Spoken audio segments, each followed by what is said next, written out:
Welcome to this explainer. Forget your standard vampires, ghosts, and werewolves. Today, we're diving into the absolute darkest corners of global folklore. If you think you know your monsters, prepare to have your expectations completely shattered. So what actually hides in the darkest folklore? We're exploring a dark anthology of creatures, and I gotta warn you, the horror literally escalates the deeper we go. These aren't just spooky campfire tales. They're complex, deeply disturbing reflections of cultural fears, survival warnings, and pure cosmic dread. Let's get right into it. Section 1. The Philippine Severed Terror, also known as the Manananggal. According to ancient texts from the Philippines, the name roughly translates to one who separates itself. And yeah, it takes that very literally. By day, it looks like a normal, maybe slightly grounded, aging woman. But when the sun goes down, it completely severs its upper half from its lower body, entrails just hanging right out in the open, sprouts these massive bat wings, and takes off into the night sky to hunt. This thing doesn't just hunt indiscriminately. It has an incredibly specific, gruesome diet targeting the most vulnerable people in society. We're talking newlyweds, newborn children, and grooms abandoned before marriage. But absolutely the worst part, it uses this long, tubular, proboscis-like tongue to extract fetuses from pregnant women while they're fast asleep. It is a highly specialized predator of human vulnerability. So, how do you know it's coming? You listen for a ticking sound. Tick, tick, tick. But here is the truly terrifying paradox. The farther away that ticking sounds, the closer the monster actually is to you. It deliberately creates this auditory illusion to totally mess with your head, making you think you're safe right up until the exact moment it strikes. If you want to survive, you've got to find its abandoned lower half. Remember, while the winged torso is out hunting, the legs and hips are just standing around somewhere. You toss salt, ash, or garlic on it, or just burn the lower half entirely. The whole goal is to stop the torso from reattaching. If it can't reunite by daybreak, the creature dies. Section 2. The Doomed Bone Whistler, El Silbón. This is a deeply disturbing cautionary tale. It all started with a spoiled boy demanding his favorite deer meat. When his father came home empty-handed, the boy committed the ultimate sin. He murdered him, harvested his organs, and literally fed them to his own mother.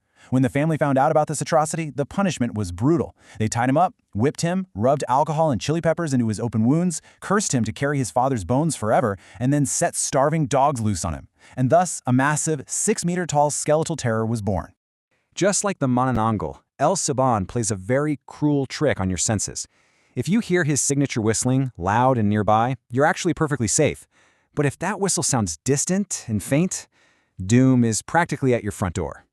You really have to pay attention to your surroundings at night. Legend says El Silbón will randomly stop outside a house, drop his massive heavy sack, and start counting his father's bones, one by one. If you hear him doing this, you're fine. But if he finishes counting those bones and nobody notices him before dawn, someone in your house is going to die, and their bones get added to his ever-growing bag. Section 3. Orkney's Skinless Sea Demon, the Knuckle-a-Vee.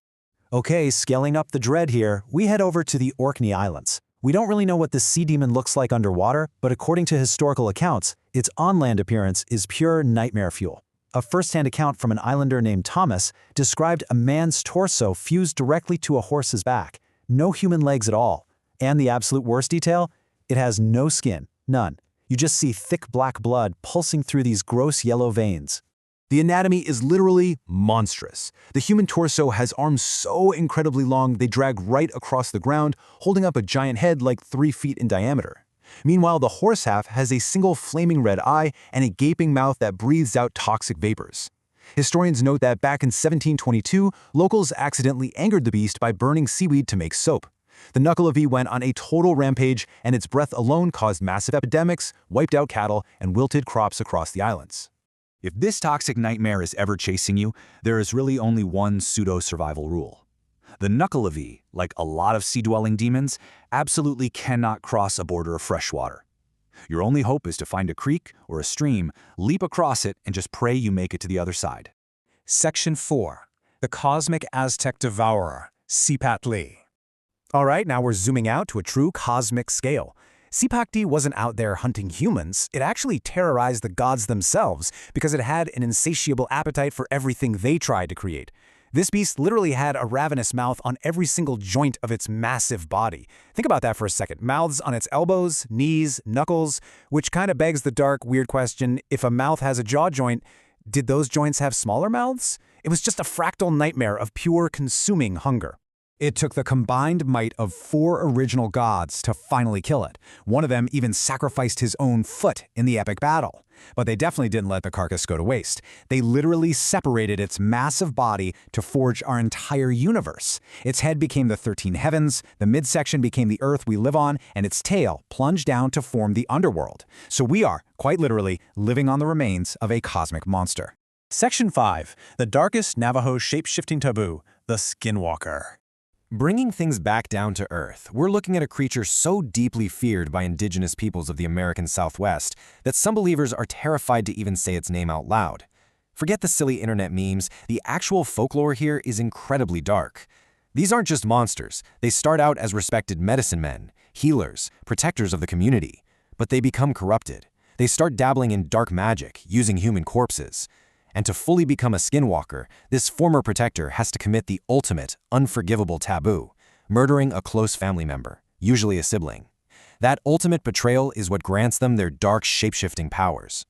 If you're trying to identify one, there's a really unsettling visual paradox you need to know about. No matter what skin they wear, their eyes always give them away. When they're walking around in human form, their eyes look exactly like an animal's. But when they shape-shift into a beast, their eyes look totally human. It's this deeply creepy mismatch of soul and vessel. These corrupted witches pick their animal forms based on what they need to do. So maybe a coyote for stealth, a bear for brute strength, or a wolf for speed. By day, they just blend in seamlessly with their tribe, walking totally unnoticed. But at night, they bring mysterious illness and destruction. And it's not just physical danger. They possess terrifying psychological powers too, supposedly capable of reading minds and even controlling victims to do their bidding. They are literally the ultimate enemy from within. So we've gone from severed, flying torsos in the Philippines to Aztec cosmic devourers and ended with corrupted shapeshifters in the American Southwest.